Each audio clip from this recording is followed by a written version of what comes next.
Ta'ala buktikan keberadaan dirinya justru dengan melawan hukum fisika. Karena bila berdasarkan hukum fisika, manusia akan berkeyakinan bahwa alam semesta ini terjadi dengan sendirinya secara natural ataupun secara tabiat, dan itu mustahil. Kemudian kepercayaan kepada malaikat juga tidak bisa dibuktikan secara empiris dengan ilmu pengetahuan alam.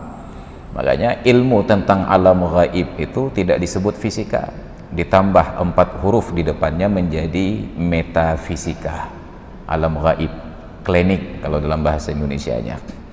Keberadaan malaikat, jangankan untuk kita manusia, bahkan jin saja masih menganggap malaikat itu lebih halus dan tidak terjangkau, karena jin itu pun sesuai dengan syariat yang Allah turunkan bersama dengan Nabi Muhammad sallallahu alaihi wasallam.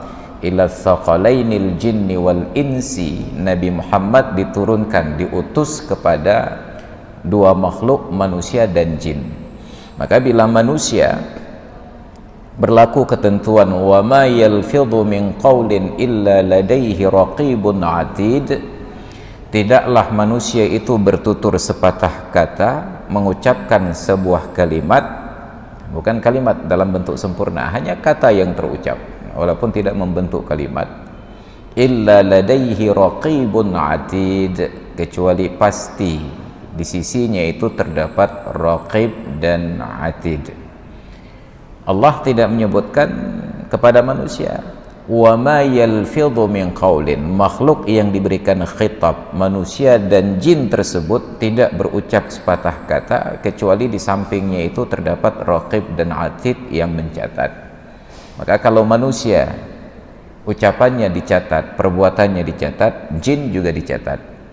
Kalaulah kehadiran malaikat terlihat bagi jin, raqib dan atid terpantau oleh jin, maka jin sulit untuk berbuat maksiat. Maka malaikat itu pun tidak terpantau dalam pandangan jin, lebih halus lagi.